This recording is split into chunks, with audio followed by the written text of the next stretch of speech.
Brianti. Here. Mayor Pro Tem Bob Tanis. Here. Commissioner Tom Brown. Here. Commissioner Stu Davis. Here. Commissioner Joe DeLuca. Here. Commissioner Al Ramirez. Present. Commissioner Luke Stimpian. Here. City Manager Craig Horton. Here. And our attorney is not here tonight. Fire Chief Keith Overcar. Here. Thank you. Thanks. Do we have any additions to the agenda? No, Okay. I do believe we will be having a closed session for the purposes of labor negotiations.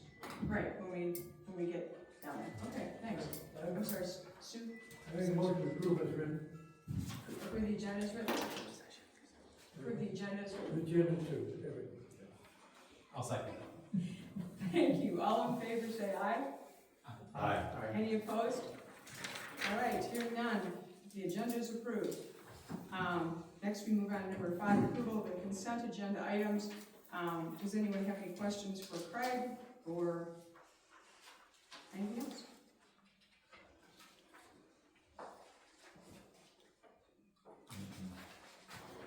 I move to approve the consent agenda items, including payment of $939,277.53. Support. Okay. Roll call, please. Here's Bob. Thank you. Davis. Yes. Tanis. Yes. DeLuca. Yes. Ramirez. Yes. Blount. Yes. Stimpian. Yes.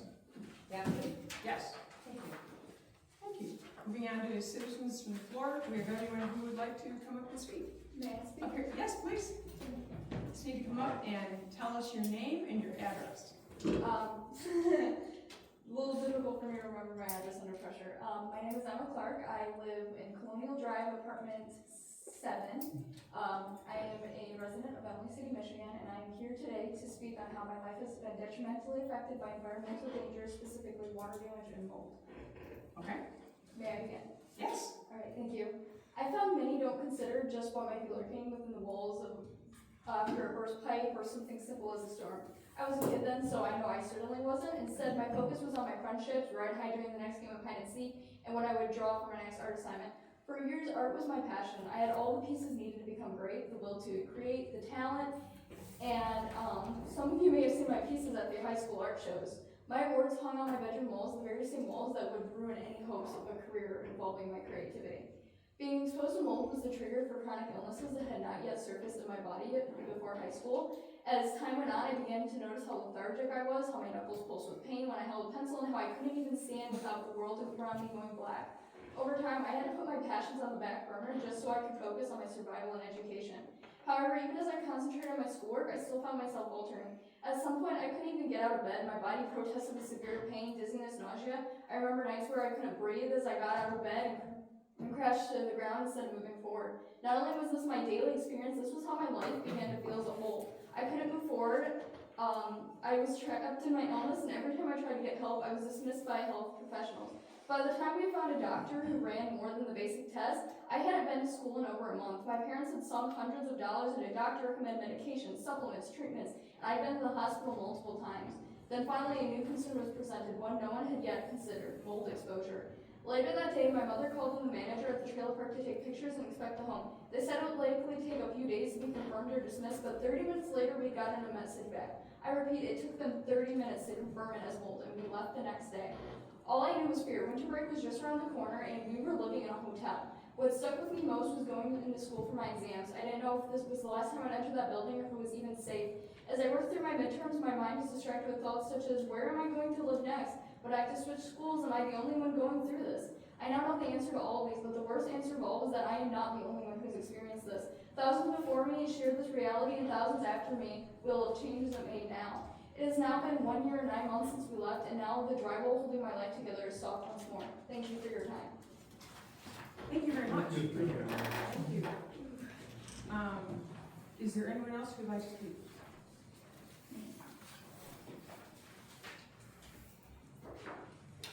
I actually have handouts, if that's okay.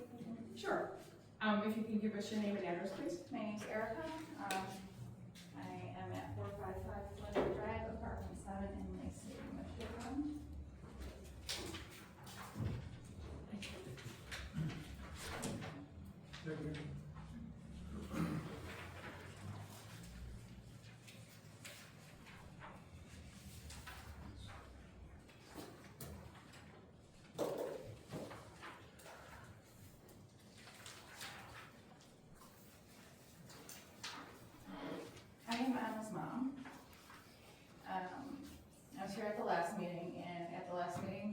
I was appalled by the lack of knowledge surrounding the dangers of mold caused by high moisture and water damage within home dwellings by the building inspector.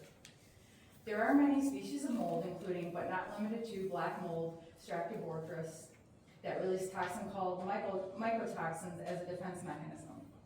Mycotoxins from mold are known biotoxins.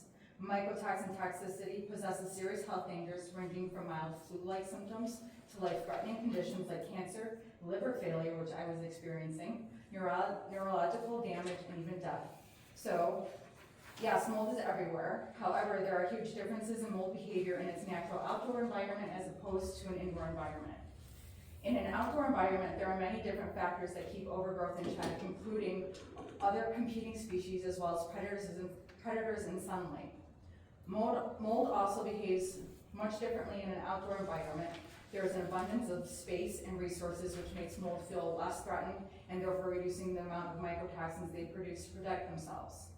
Outdoor mold also is in an open space and allows for ample airflow, which eliminates the possibility of exposure at a toxic level. Indoor mold, however, is far more dangerous. Space and resources are limited, which puts mold into a constant state of defense. Mycotoxins are released constantly. The particle size is so small the toxins are able to pass through building materials such as walls and spread throughout the home, infecting and cleaning the clothes, furniture, dishes, carpeting, and even the fur of pets. Within this enclosed space, the toxins build, and so does a person's exposure until a point where the body can no longer keep up with the demands of clearing the toxin. This is when symptoms erupt and are given the diagnosis of anxiety, depression, fibromyalgia, IBS, POTS, asthma, epilepsy, and allergies. According to a study published in 2005 comparing the mold spore concentrations between indoor clean and indoor mold contaminated buildings in Southern California, it was concluded there were much higher spore counts in the mold contaminated buildings as opposed to the clean building and outdoors. The outdoor and clean building spore counts were roughly equal, therefore toxic exposure within a clean building is roughly the same as the exposure from outdoors. I have a copy of that study right here for you. Another point the inspector made is also very valid. Removing mold alone is not addressing the actual root cause. Mold is a symptom of water damage and high levels of moisture within organic building materials. Visual inspections alone are not adequate to determine hidden moisture and water damage areas within a home. Cities such as San Francisco, New York, and Chicago are including more stringent inspection and remediation requirements within their safe housing acts due to the increase in litigations against landlords. I urge the council to follow suit and implement a city council ordinance that would require more in-depth inspection and moisture mapping of all rental units on a yearly basis, as well as between tenants. Not only would this protect the tenant's health, but it would preserve property value as moisture and water damage cause structural deterioration. Landlords who maintain healthy units also gain a better reputation and higher tenant retention. While inspections may slightly increase costs, healthier units can reduce tenant health expenses and broader public health care costs. And long-term benefits for landlords include fewer emergency repairs, lower liability risks, and stronger tenant satisfaction. The document I handed out is a proposed ordinance which would protect tenants while also protecting housing investments. I'm asking the council to consider implementing the regulations as outlined in this document. Thank you for your time. Thank you very much for coming. Appreciate that.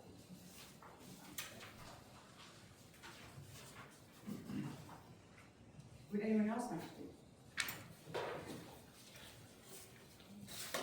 Okay.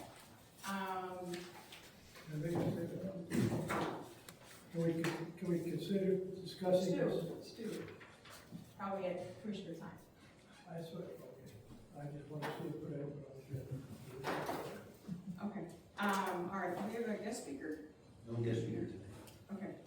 So, chief, or are you just gonna talk He's about? really not the department head today, he's here to talk I'm going to about talk about. the second reading. Okay, I just thought I'd check. Okay. All right, moving on to unfinished business. If you would perhaps go to the podium to give us the report on the DPW building, please.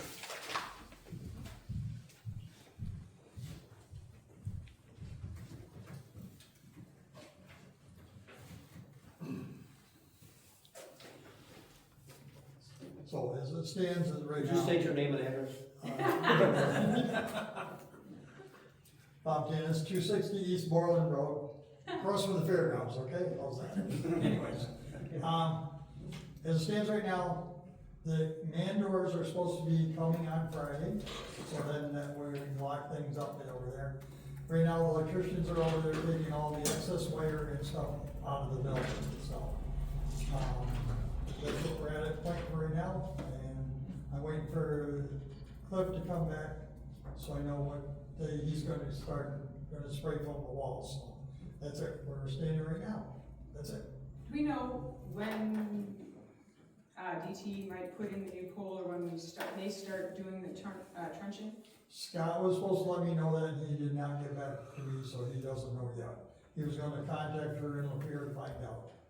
Scott is your electrician? Yes, Scott Okay. Houston, yep. Yep, okay, Is there another meeting scheduled? not yet, but there will be before long, I'll call for one, so. Okay, that's it, thanks. Thanks. Okay. 150 Bancroft. Am I supposed to say something today or something? Is that what it is? I'll give you an update. I did reach out to, Rick Dutler and ask for a survey if we were to carve that parcel off. That was in your packet last time. I think we put it in front of you this time. So we have reached out to him. He says he can do it. It'd be $2,200 to do that. That would be, contingent on the sale, something before we have the survey done, but, you all have this in front of you still? Yeah, so that's what we're talking about. Yeah. Have they made an offer? Well, they haven't made an offer because Sure. they don't know what the Tom? city. Tom, you know what, I'm gonna ask you to do the same thing. Okay, that's fine. I didn't know, because then I would actually have to do something, but that's fine. Tom Blount, 174 Palmer Street, if I have to give my address. Been in real estate 38 years, 39 years. Had a client come to me once to purchase the DDA's property, which is city-owned, but it's overseen by the DDA. It's listed at $995. He hasn't made an offer yet, because what he wants to do is he wants to buy 150 Bancroft, but he wants to expand the building right around the same size as that small building that's there. He's got a really great idea to, I can't disclose everything they're gonna do, but it fits the zoning, so everything would do that. But he needs the section next to it. So I took Ed Prees over there, you met Ed Prees before over there. They just cut grass, so it costs the city money just to cut grass, and it's got that little part on the south side. So until we find out what the city would sell that little parcel for, the whole goal would be, and I talked to Rick Duffler, is when he splits that, it would become one parcel, 150, a different legal description and one tax ID. It's just all in one. So he would purchase 150, those funds obviously would go towards the DDA, and then whatever small funds would go towards the vacant parcel so that he could expand that footprint. So I don't know if that helps you get a better idea. Any questions on that? Yeah, we just need a price, that's all. Or again, is the board willing to consider selling that property, or are you, if you're strongly opposed to it, you're saying absolutely not, we're done. If you want me to start entering into negotiations and talking about the sale of the property, that's what we'll do. Okay, so I'm just, as I'm looking at the map here, the blue area is actually where the building is, right? Yeah. Yes, the current building, yes. And so that's owned by the DDA. So that would be up to the DDA as far as what they wanted to do as far as selling. Well, they've already Yeah, listed that's that property for sale, and my guy is willing to make an offer on that, but it's subject to being able to receive the other parcel to make it one. I get it, but I'm just saying that, but the blue part is the DDA. Right. The green part, Is city. City property. Right. Which the city property is really a pass-through there and grass to be cut. It's not parking, it's a pass-through from the alley on the south side of the building, and then there's a pass-through on the north side. We wouldn't be losing any parking. We're not losing any parking from the city standpoint. And we gain another taxpayer, because the DDA doesn't pay any taxes. I'd like to explore it, but go ahead, if it's reasonable. Is that a That building consensus? has been a kind of an eyesore.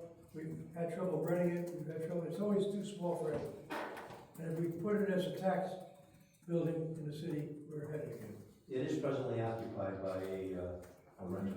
Yeah, Right, but it's not, yeah, and she knows she has to move, and we're trying to work out the deal to where she could stay till the end of what her season would be. But that's all in negotiations, once we find out if the city's willing to, take a look at that small piece, and what is that little small piece worth, which isn't, I just wanna let you know, it's not road frontage property, it's a parking lot grass, so, and it's not very big. So, we just need to know if the city would allow us to look at the opportunity to sell it, and what would you want? You want your money back on your, funds that you're gonna pay to split it, or it doesn't matter? We just need to know. Otherwise, we'll just take them someplace else. What does everybody else think? Are you interested in looking? I'm with Commissioner Davis on this. I think it'd be a great idea to get a new taxpayer on the record. It's less liability for us. We don't have to maintain that little bit. I can give it to them, or however they do it with the lot. We don't have to mow the grass there, right? So it saves costs and time for public works. Why not? Let's figure out what is it worth? What can we get back out of it? And then what can his buyer do? What does everybody else think? Craig, without, I would echo the same. without surveying it though, how do we know exactly we have to survey it before we sell where it starts or ends? Well, again, we already know where our property ends. Basically, Yeah. all of our property to the south is what we're talking about. It goes all the way to the backside of 213 East Third. And if you look at the picture, it basically mirrors the It property that's almost, already there. yeah, my estimation, it might be a little smaller than what the footprint is for 150, but it might be right on. Rick Duffler would pin the corners and then separate it, make it one parcel, all subject to if the terms are met, and then he would do it. It's kind of like you're not closing beforehand, but the deposit would be given to guarantee the $2,200, and then whatever. But he's not gonna close on it if he can't have the property. He just needs to expand. Okay, Yeah, Joe? go ahead. You have something? Yeah, which, I mean, to me, it's, tax revenue coming in. That's a building that definitely, we get an investor to come in there and take care of that. So, yeah, You're interested? Okay. yes. How much of that is he gonna have to plow for winter time, how much the city got? He has to plow 4 parking spots in front of his thing, and then if he owns that, he has to plow the rest of that property that is then his and take care of it. Okay. Yeah, Okay, So the current 4 and then whatever Yeah. that's expanding it to. yeah.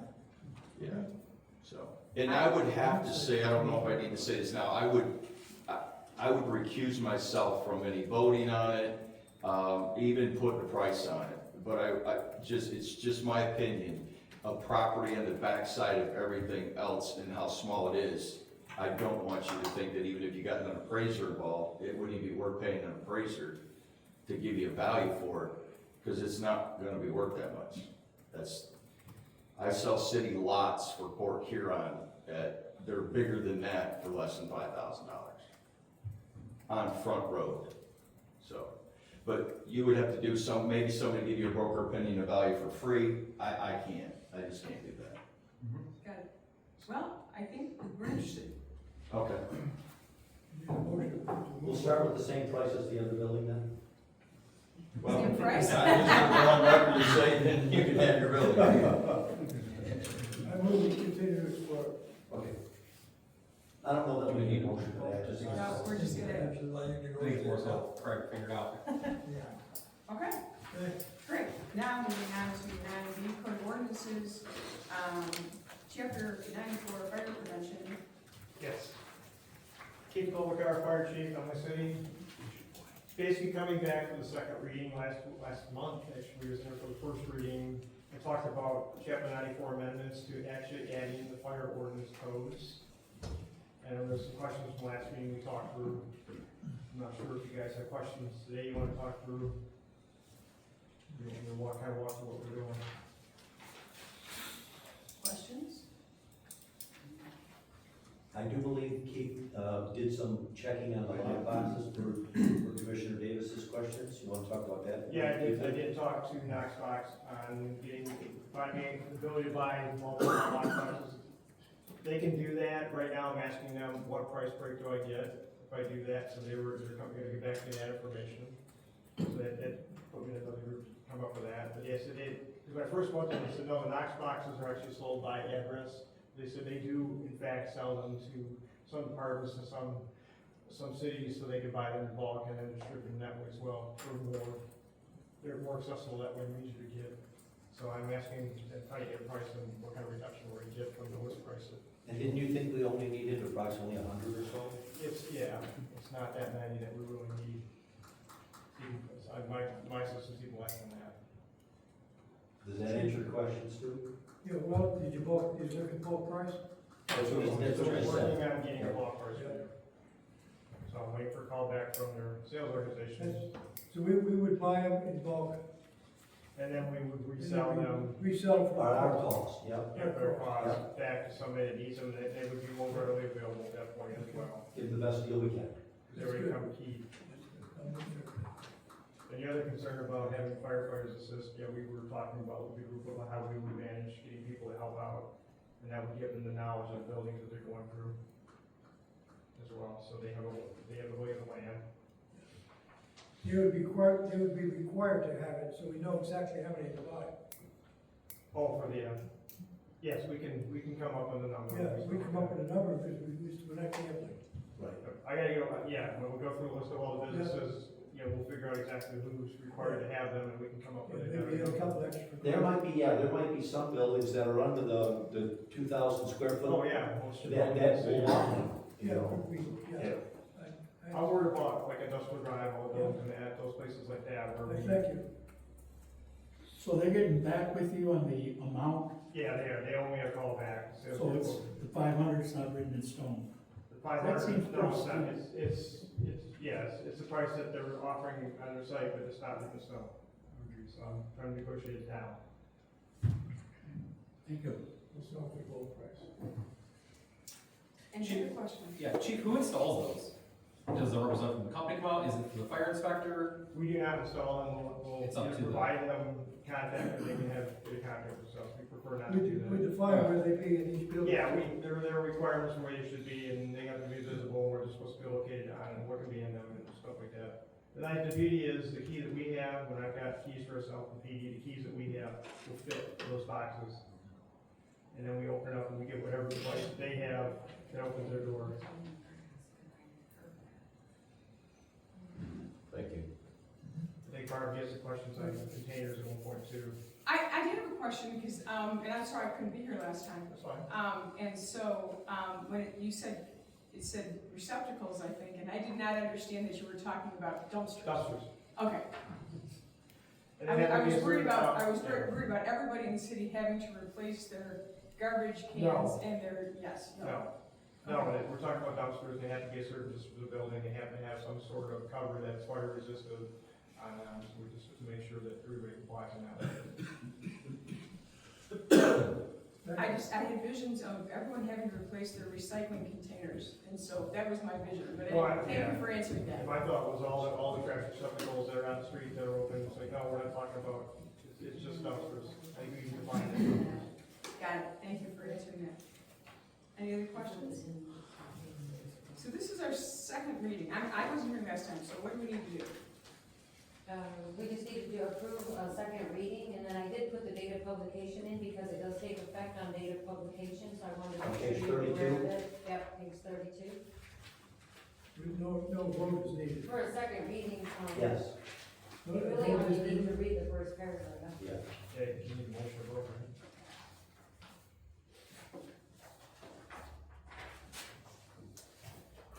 So just a motion to accept the second reading of, So moved I vote to accept, to move forward and approve after the second reading of the,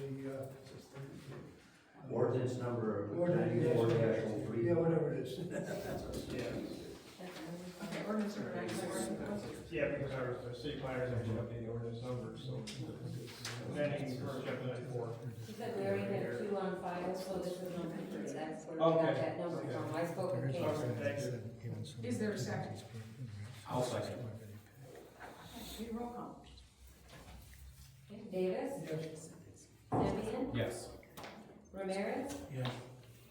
Tanis? Yes. Blount? Yes. DeLuca? Yes. Yaki? Yes.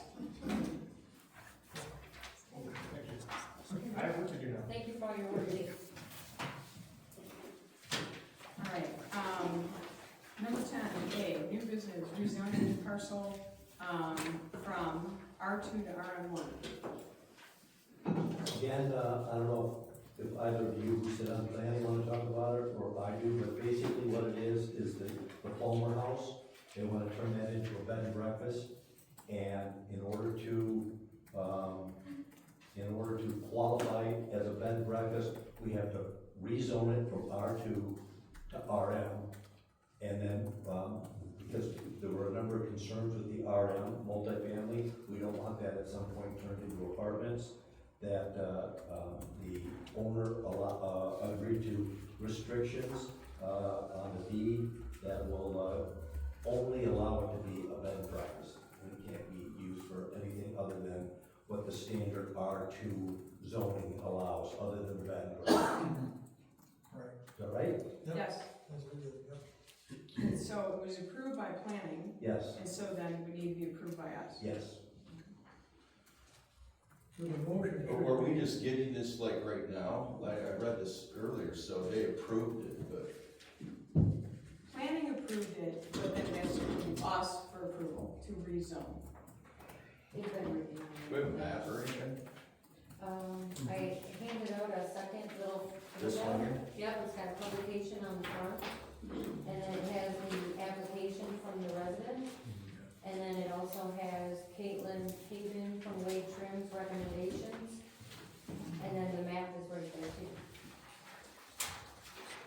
Was she together, was here a little bit ago? Yes. Yes, she's our planner. We had a bed and breakfast that never got approved. I'm glad you go through the system here. John Lingerman had one, he never got approved. So I'll make the motion to approve. Hold on a second, let me see. Tom's looking, let's see if Tom has any questions.